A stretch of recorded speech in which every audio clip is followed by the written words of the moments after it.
Hello students, this is Dr. Anju Beniwal, Assistant Professor Sociology, Government Mira Girls College, Udaipur. हम लोग पढ़ रहे हैं केस स्टडी मेथड।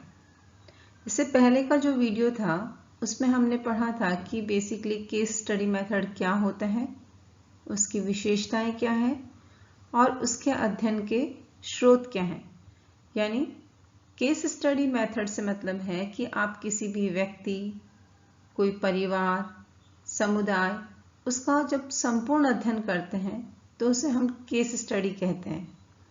यानी सभी परिस्थितियों का जितने भी कारक हैं जो कि किसी समस्या से संबंधित होते हैं, चाहे वो कोई एक व्यक्ति हो, चाहे कोई एक परिवार हो या कोई एक समूह या समुदाय हो, उसके सामाजिक, आर्थिक, राजनीतिक सारे पक्षों का गहन अध्ययन करना, यानी उसके संपूर्ण जीवन का समग्र अध्ययन करना व्यक्तिक अध्ययन पद्धति कहलाती है।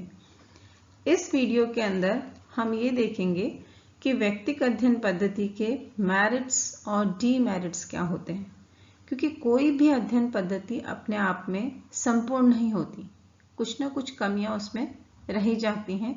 तो इस वीडियो के अंदर हम ये जानने की कोशिश करेंगे कि बेसिकली केस स्टडी मेथड जो है उसके क्या लाभ हैं और उसकी क्या हानियां हैं, या उसके क्या गुण हैं और क्या अवगुण हैं।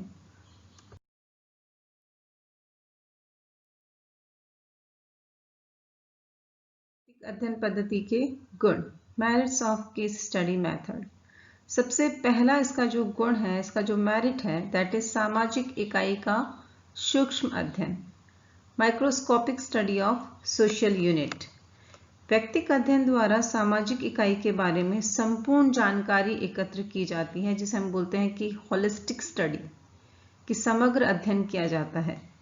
इसमें इकाई के विशिष्ट और सामान्य दोनों लक्षणों का अध्ययन किया जाता है, यानी जो स्पेसिफिक कैरेक्टरिस्टिक्स हैं और जो जनरल कैरेक्टरिस्टिक्स हैं, दोनों की स्टडीज के अंदर की जाती है। उनकी गहराइयों में पहुंचकर सूक्ष्म से सूक्ष्म अध्ययन करके रिजल्ट पर पहुंचा जाता है, यानी माइक्रोस्कोपिक स्टडी होती है। जिस तरह से हम माइक्रोस्कोप से छोटी बारीक से बारीक चीज को देख सकते हैं, उसी प्रकार से इस अध्ययन के दौरान, इस पद्धति के दौरान हम सूक्ष्म से सूक्ष्म बात का अध्ययन करते हैं। कुले ने अपनी डेफिनेशन में कहा भी था कि व्यक्तिक अध्ययन प्रणाली से हमारा बोध ज्ञान विकसित होता है तथा वह जीवन के प्रति स्पष्ट अंतर्दृष्टि प्रदान करती है। ये व्यवहार का अध्ययन अप्रत्यक्ष एवं अमूर्त रूप में नहीं बल्कि प्रत्यक्ष रूप में करती है। यानी जो भी हमारा बिहेवियर है उसकी डायरेक्ट स्टडी होगी, प्रत्यक्ष अध्ययन होगा, और वो प्रत्यक्ष अध्ययन इस प्रकार का होगा कि उस अध्ययन के दौरान छोटी से छोटी बात को समझने की कोशिश की जाएगी, क्योंकि इस जीवन में किसी भी घटना में या किसी भी व्यक्ति के जीवन में छोटी से छोटी बात का बहुत महत्व होता है। एक छोटी सी बात जो है वो पूरे जीवन को बदल कर रख देती है। तो जब हम किसी एक व्यक्ति का संपूर्ण या समग्र अध्ययन करते हैं, या किसी परिवार का, समुदाय का, जो कि एक यूनिट मानी जाती है, तो उस कंडीशन में हम उनका होलिस्टिक स्टडी करते हैं, यानी सारे एस्पेक्ट्स को समझने की कोशिश करते हैं। नेक्स्ट है प्रमाणकारी उपकल्पना का निर्माण, फॉर्मेशन ऑफ एविडेंशियल हाइपोथेसिस। चूंकि इकाइयों के विभिन्न पक्षों का अध्ययन करके ही निष्कर्ष पर पहुंचा जाता है, अतः इन निष्कर्षों पर आधारित उपकल्पना प्रामाणिक रूप से सिद्ध होती है। हम जो भी निष्कर्ष पर पहुंच रहे हैं उसमें हम उस यूनिट के सभी पक्षों का अध्ययन कर रहे हैं, इसलिए हमारी जो उपकल्पना जो होती है वो एक प्रमाणकारी उपकल्पना बनती है। उसे प्रमाणकारी रूप से सिद्ध किया जा सकता है, चाहे वो सामाजिक पक्ष हो, चाहे आर्थिक पक्ष हो, चाहे राजनीतिक पक्ष हो, कोई भी पक्ष हो, उन सभी पक्षों का अध्ययन करते हैं, किसी भी एक पक्ष को छोड़ा नहीं जाता। नेक्स्ट है अनुसंधानकर्ता के अनुभव का क्षेत्र व्यापक, the field of experience of researcher is vast, कि जो रिसर्चर होता है, जो अनुसंधान करता होता है, उसका एक्सपीरियंस का जो एरिया होता है, जो फील्ड होता है, वो भी व्यापक होता है। व्यक्तिक अध्ययन प्रणाली में अनुसंधानकर्ता को जीवन के विभिन्न पक्षों का अध्ययन करना होता है, तो उसका क्षेत्र सांख्यिकीकार के क्षेत्र की तरह सीमित नहीं होता। जैसे एक स्टैटिस्टिक डिपार्टमेंट में काम करने वाला व्यक्ति है, तो वो किसी एक पक्ष तक, किसी एक क्षेत्र तक सीमित रहेगा। लेकिन जो अनुसंधान करता है, जो व्यक्तिगत अध्ययन प्रणाली को काम में ले रहा है, वह जीवन के सभी पक्षों का अध्ययन करता है। उसे जीवन में आने वाली अनेक जो परिस्थितियां हैं उनका अवलोकन करना होता है। उसके साथ साथ व्यक्ति की मनोवृत्तियों का भी अध्ययन करना होता है कि जब जैसी परिस्थिति आती है उस परिस्थिति में व्यक्ति की मानसिक स्थिति कैसी होती है, उसका रिएक्शन कैसा होता है। इन सब चीज़ों का अध्ययन उसे करना होता है, तो उसे कई विषयों का ज्ञान होना ज़रूरी है और इससे उसके अनुभव में वृद्धि होती है। जैसे जैसे हमारा ज्ञान का क्षेत्र बढ़ता जाता है, वैसे वैसे हमारे अनुभव का क्षेत्र भी बढ़ता जाता है। और जब हमारा अनुभव का क्षेत्र बढ़ जाता है, तो उस कंडीशन के अंदर आप किसी भी परिस्थिति में किसी व्यक्ति का व्यवहार कैसा होगा या कौन सी परिस्थितियां व्यक्ति के उस व्यवहार के लिए जिम्मेदार हैं, इस बात का आसानी से पता लगा सकते हैं। क्या आप लोग भी इस चीज़ से नकारेंगे नहीं कि जैसा इन्वायरमेंट हमारे आसपास होता है, जैसी परिस्थितियां हमारे आसपास होती हैं, उसका असर हमारी मानसिक दशा पर भी पड़ता है और हमारे व्यवहार में भी वो परिलक्षित होता है, दिखाई देता है। क्योंकि अगर परिस्थितियां खुशनुमा हैं तो हमारा व्यवहार भी अच्छा होगा, हमारा मन भी अच्छा होगा, हम अच्छी बातें बोलेंगे और आगे प्रोग्रेस करेंगे। लेकिन अगर हमारे आसपास का एनवायरनमेंट अच्छा नहीं होगा तो उसका इफेक्ट हमारे बिहेवियर में भी देखने को मिलेगा और हमारी लाइफ में भी देखने को मिलेगा, हमारी सक्सेस में भी देखने को मिलेगा। तो एक अनुसंधानकर्ता जो है उसका नॉलेज, क्योंकि वो फील्ड में जाता है, तो उससे उसका नॉलेज जो है वो बहुत ज़्यादा बढ़ जाता है और उससे उसका अनुभव का क्षेत्र भी बढ़ जाता है। गुडे और हार्ट ने भी एक डेफिनेशन दी थी और बताया था कि अधिकांश सर्वेक्षण कार्य की सीमा निश्चित होने के कारण वास्तव में अनुसंधानकर्ता विश्लेषण स्तर पर विस्तृत अनुभव प्राप्त करता है। जब प्रश्नों के अर्थों की गहरी छानबीन की जाती है, कोई भी प्रश्न अगर पूछा जाता है तो उसके पीछे कोई ना कोई अर्थ होता है और जब उस अर्थ को जानने की कोशिश की जाती है तो उस कंडीशन के अंदर जो अनुसंधान करता है उसका अनुभव जो है वो परिलक्षित होता है, उसका अनुभव दिखाई देता है, क्योंकि वो एक निश्चित सीमा तक उसका कार्य होता है सर्वेक्षण के अंदर। तो उससे उसको जब वो एनालिसिस करता है तो वहाँ से उसको अनुभव की प्राप्ति होती है। जब वो किसी भी घटना के अंदर अपने आप को इन्वॉल्व करता है तो उस घटना के बारे में अधिक से अधिक जानकारी प्राप्त करने की कोशिश करता है, तो उस कंडीशन में आपका एक्सपीरियंस बढ़ता है। इसलिए हम कई बार कहते हैं कि उम्र के साथ अनुभव का ताल्लुक होता है, कि जैसे जैसे उम्र बढ़ती जाती है अनुभव बढ़ता जाता है। इसका मतलब ये है कि हम जितना जीवन जीते हैं, जितनी अलग अलग परिस्थितियों से गुजरते हैं, उतने हम अनुभवी होते जाते हैं। यही बात अनुसंधानकर्ता के साथ होती है। वो अलग अलग फील्ड में जाता है, अलग अलग तरीके के लोगों से मिलता है, बात करता है, किसी एक व्यक्ति के पूरे जीवन को समझने की कोशिश करता है, तो उस कंडीशन के अंदर उसके अनुभव का क्षेत्र जो होता है वो व्यापक होता है। नेक्स्ट है अनेक प्रणालियों का प्रयोग, यूज ऑफ मैनी टेक्निक्स। व्यक्तिक अध्ययन के अंतर्गत अनेक प्रणालियों जैसे कि साक्षात्कार, प्रश्नावलियां, मौखिक प्रश्न, प्रलेख, पत्र, डायरियों द्वारा बहुत ही उपयोगी सामग्री प्राप्त होती है। ये कुछ मेथड्स हैं, साक्षात्कार, प्रश्नावलियां, और ये कुछ डॉक्यूमेंट्स हैं जिनसे कि हमें जानकारी प्राप्त होती है। जैसे कि डायरी हुई, लेटर हुआ, डॉक्यूमेंट्स हुए, चाहे वो प्राइवेट डॉक्यूमेंट्स हो या पर्सनल डॉक्यूमेंट्स हो या पब्लिक डॉक्यूमेंट्स हो, या हम जब मौखिक रूप से प्रश्न पूछते हैं उससे ज़्यादा से ज़्यादा जानकारी जो है प्राप्त की जाती है। यानी व्यक्तिक अध्ययन पद्धति में जानकारी प्राप्त करने के लिए बहुत सारी टेक्निक्स को काम में लिया जाता है।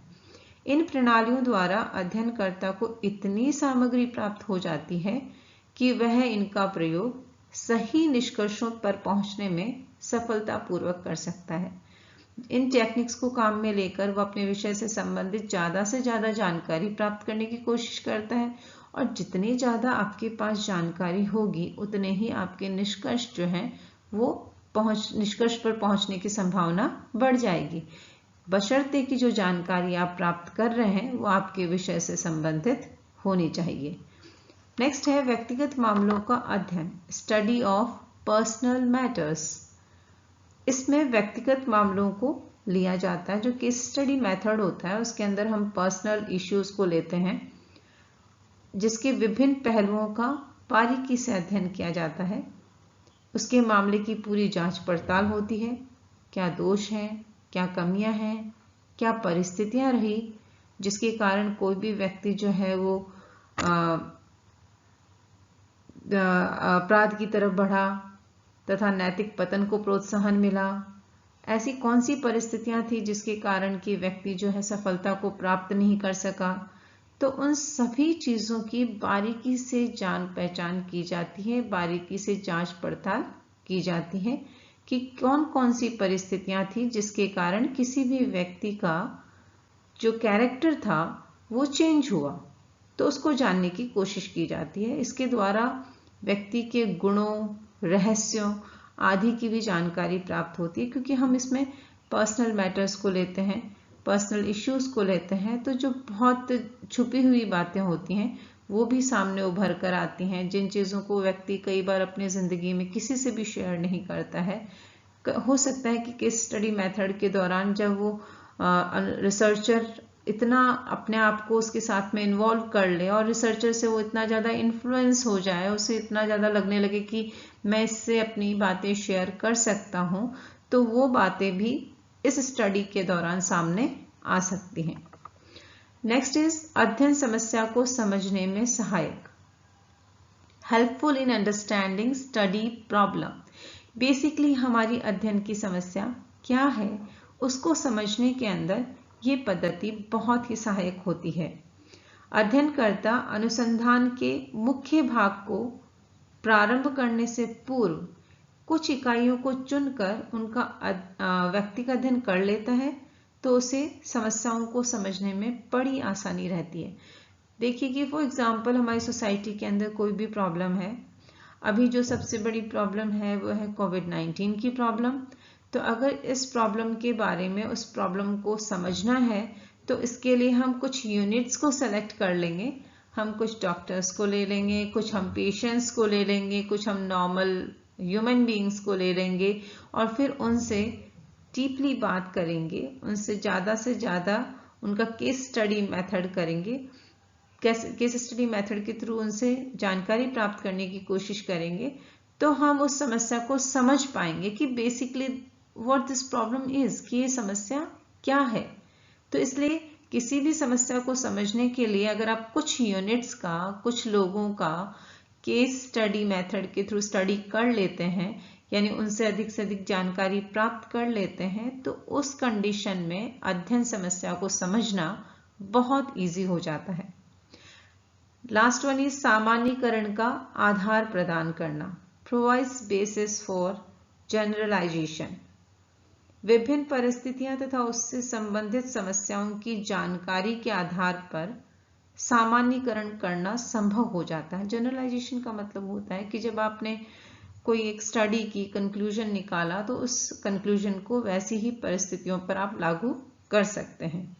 तो अगर आपने समस्याओं की जानकारी कर ली तो सेम वैसी ही प्रॉब्लम्स वापस आती हैं, तो आप सामान्यीकरण कर सकते हैं।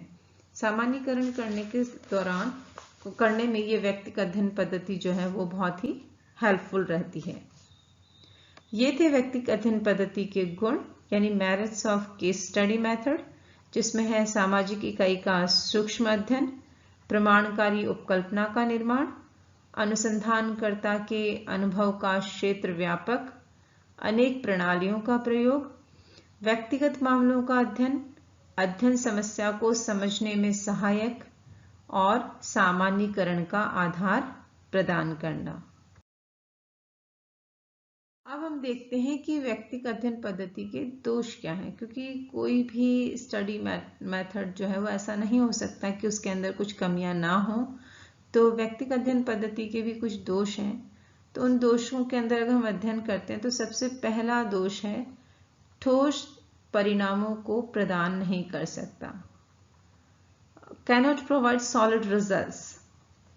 यानी कि जिस प्रकार से वैज्ञानिक पद्धति द्वारा हम ठोस निष्कर्ष पर पहुंच सकते हैं, व्यक्तिगत अध्ययन प्रणाली द्वारा हम किसी भी निर्विवाद निष्कर्ष पर नहीं पहुंच सकते, क्योंकि इस पद्धति द्वारा एकत्रित की गई सामग्री गलत भी हो सकती है।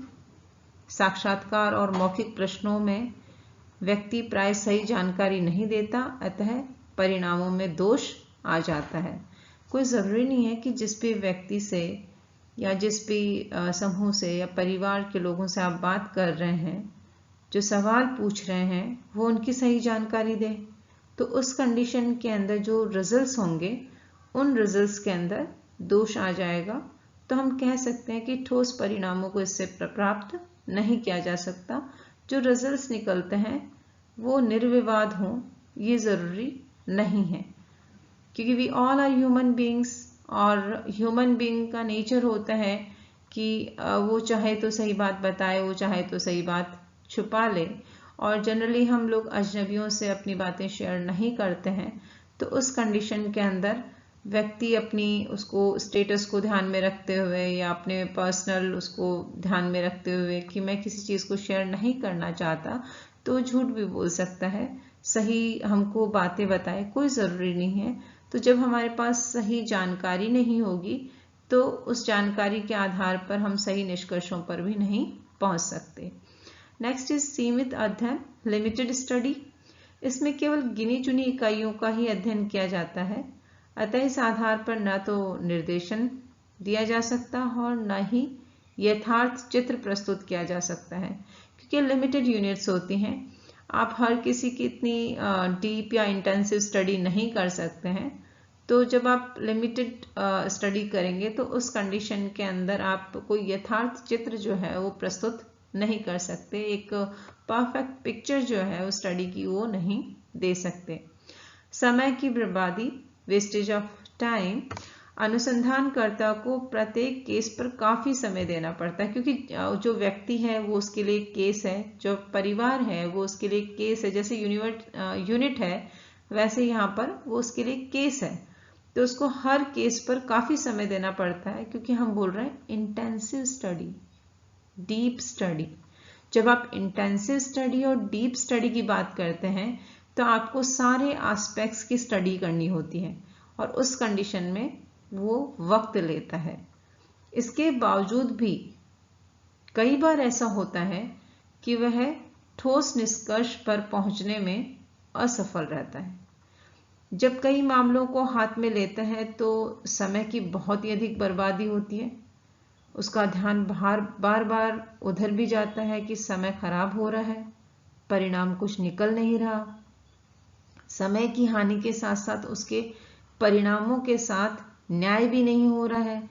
तो ऐसी कंडीशन के अंदर अनुसंधानकर्ता डिस्टर्ब रहता है कि एक केस को बहुत लंबा टाइम दे रहे हैं, उससे बहुत लंबे टाइम तक बात कर रहे हैं, लेकिन वो किसी सॉलिड रिजल्ट पर नहीं पहुंच पा रहा है, किसी ठोस निष्कर्ष पर नहीं पहुंच पा रहा है। तो ये चीज़ उसे कहीं न कहीं मानसिक रूप से परेशान करती है, और उसे लगने लगता है कि कहीं वो अपना समय तो बर्बाद नहीं कर रहा। गुडे और हार्ट ने एक डेफिनेशन से इसको बताने की कोशिश भी की थी कि मामले यानी केसेस एकत्र करने में अधिक समय लगता है। सबसे पहले तो ये देखना ही बहुत इंपॉर्टेंट होता है कि हमारा केस क्या होगा, हम केस के रूप में किसको चुनेंगे, तथा पूर्णता के साथ अध्ययन करने को तत्पर लोगों को ढूंढना कठिन होता है। इसके साथ साथ ऐसे लोगों को ढूंढना भी बहुत मुश्किल होता है जो कि इतना पेशेंस रखें कि अगर उनका केस मिल नहीं रहा है, जवाब नहीं दे रहा है, गलत जवाब दे रहा है, तो उस कंडीशन में भी वो वेट करें और अपनी स्टडी को कंप्लीट करें। तो ऐसे रिसर्चर मिलना मुश्किल होता है। इसके साथ साथ उन केसेस को ढूंढना भी मुश्किल होता है। नेक्स्ट वन इज अवैज्ञानिक पद्धति, अनसाइंटिफिक मेथड। वैज्ञानिक अध्ययन पद्धति अवैज्ञानिक, असंगठित और अनियमित है। इसमें इकाइयों के चयन व सामग्री संकलन पर कोई नियंत्रण नहीं होता। ऐतिहासिक व्यक्तियों के बारे में जो सूचना विभिन्न स्रोतों से एकत्रित की जाती है उसकी सत्यापनशीलता सिद्ध नहीं हो सकती। डायरी और पत्रों से प्राप्त सूचना अक्सर मनुष्य की भावना, आवेग और संवेदना पर निर्भर करता है, क्योंकि जिस समय वह दैनिक घटनाओं का वर्णन करता है उस समय कई मानसिक तनाव उस पर छाए रहते हैं। अगर आप लोगों में से भी कुछ लोग डायरी लिखते होंगे तो इस बात को नकार नहीं सकते कि जब आप डायरी लिखते हैं तो उस वक्त ये बहुत मैटर करता है कि आपकी मानसिक दशा कैसी है। आज आपका पूरा दिन खराब गया, किसी बात पर परिवार वालों से झगड़ा हो गया, तो जब आप डायरी लिखेंगे तो हो सकता है आप परिवार के उस सदस्य के बारे में कुछ गलत लिख दें जिसने आपको कुछ बुरा कहा, लेकिन दूसरे ही दिन वो सदस्य आपके साथ बहुत अच्छे से ट्रीट करता है। नेक्स्ट डे यू रियलाइज कि वो गलत नहीं था, लेकिन आपने वो चीज़ डायरी में मेंशन नहीं की। तो जब पहले दिन आपने उस व्यक्ति के बारे में डायरी में लिखा तो आप उस वक्त आवेग में थे, आपकी मानसिक दशा ठीक नहीं थी, आप उन जो तात्कालिक परिस्थितियां जो थी उनसे प्रभावित थे। तो इस प्रकार से हम जब पत्रों, डायरियों से किसी भी निष्कर्ष पर पहुंचने की कोशिश करते हैं तो वैज्ञानिक नहीं होता, क्योंकि व्यक्ति जो है उसकी आवेश, उसकी भावना, उसकी संवेदना, ये सब चीज़ें जो हैं वो डायरी और पत्रों में लिखी सूचनाएं जो हैं उस पर असर डालती हैं। तो हम उन सूचनाओं के आधार पर किसी निष्कर्ष पर नहीं पहुंच सकते। इससे हमें जो सामग्री प्राप्त होती है उसमें ऑब्जेक्टिविटी नहीं आ पाती। इसके अलावा निष्कर्षों के प्रमाणिक होने की संभावना भी नहीं रहती है। नेक्स्ट है अनुसंधानकर्ता का झूठा आत्मविश्वास, false self confidence of researcher. व्यक्तिक अध्ययन का एक बड़ा दोष ये है कि अनुसंधानकर्ता को अपने ज्ञान के बारे में प्राय झूठा आत्मविश्वास होता है। क्योंकि उसे इकाई के विविध रूपों का अध्ययन करना है, अतः वो जो कुछ भी जानकारी उसके पास है और जो अन्य जानकारी जो प्राप्त करता है उससे उसमें ये विश्वास पैदा हो जाता है कि उसे बहुत सारी जानकारी है। इस झूठे आत्मविश्वास के आधार पर निकाले गए निष्कर्ष भी झूठे साबित होते हैं। इस मिथ्या दृढ़ विश्वास के परिणाम स्वरूप वह रिसर्च डिजाइन के प्रमुख नियमों की जांच करना आवश्यक नहीं समझता और असावधानी करता है।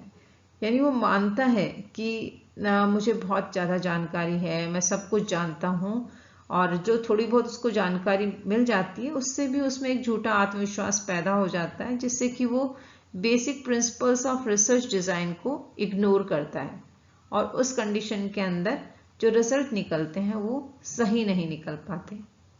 दोषपूर्ण जीवन इतिहास तथा record, defective life histories and records. प्राय देखा गया है कि रिकॉर्ड कठिनाई से प्राप्त होते हैं। कोई भी रिकॉर्ड ले लीजिए, अगर आप कोई गवर्नमेंट के रिकॉर्ड्स प्राप्त करना चाहेंगे तो उस कंडीशन में आपको बहुत प्रॉब्लम फेस करनी पड़ेगी, आपको कहीं ना कहीं से परमिशन लेनी पड़ेगी। आफ्टर दैट वो रिकॉर्ड्स आपको अवेलेबल होंगे, और ये भी कोई ज़रूरी नहीं है कि रिकॉर्ड आपको अवेलेबल हो जाए। और व्यक्तिगत या गोपनीय रिकॉर्ड मिलना तो और भी कठिन होता है। अगर वो कोई पर्सनल रिकॉर्ड है या कोई सीक्रेट रिकॉर्ड्स हैं तो उनको फाइंड आउट करना बहुत मुश्किल होता है। जीवन इतिहासों के बारे में प्राय बातों को अतिरंजित किया जाता है। जो लाइफ हिस्ट्रीज होती हैं उसके अंदर बातों को बहुत बढ़ा चढ़ा कर लिखा जाता है। रियल में वो बातें उतनी नहीं होती हैं जितना कि उनको बढ़ाया चढ़ाया जाता है, और कई बार शर्म और डर के कारण प्रश्नकर्ता को उत्तरदाता सही जानकारी भी नहीं देता, क्योंकि ये भी चीज़ रहती है कि अगर मैंने कुछ बोल दिया और वो रिकॉर्ड में आ गई तो बड़ा मुश्किल हो जाएगा। तो इस कंडीशन में बहुत सारी बातें छुपाई जाती हैं। अध्ययनकर्ता की स्वयं की लापरवाही से भी दोषपूर्ण तथ्य इकट्ठे हो सकते हैं कि कई बार अध्ययनकर्ता या अनुसंधानकर्ता डाटा कलेक्शन में कुछ गड़बड़ कर लेता है, उसे नहीं समझ में आता है कि सही क्या है गलत क्या है। अगर वो ढंग से उन चीज़ों को डायग्नोज नहीं करता है तो उस कंडीशन के अंदर भी जो रिकॉर्ड मिलते हैं, जो सूचनाएं मिलती हैं, वो दोषपूर्ण हो सकती हैं। लास्ट वन इज सामान्यीकरण की आदत, हैबिट ऑफ जनरलाइजेशन। हमारी ये आदत होती है और अनुसंधानकर्ता में भी सामान्यीकरण की प्रवृत्ति निष्कर्षों में धोखा देने वाली ही साबित होती है। कुछ लोगों के जीवन का अध्ययन करके निश्चित नियम बना लेना उसकी सबसे बड़ी भूल होती है। जैसे कि अगर हम बाल अपराधियों के मामले में कुछ बालकों का अध्ययन कर लें और निष्कर्ष निकाल लें कि इन कारणों से बाल अपराधी होते हैं, तो ये निष्कर्ष भ्रामक और गलत हो सकते हैं। जनरली व्यक्ति की आदत होती है कि वो एक छोटी सी घटना से किसी एक निष्कर्ष पर पहुंच जाता है और उसको सामान्यकरण कर देता है, उसको सब पर लागू कर देता है।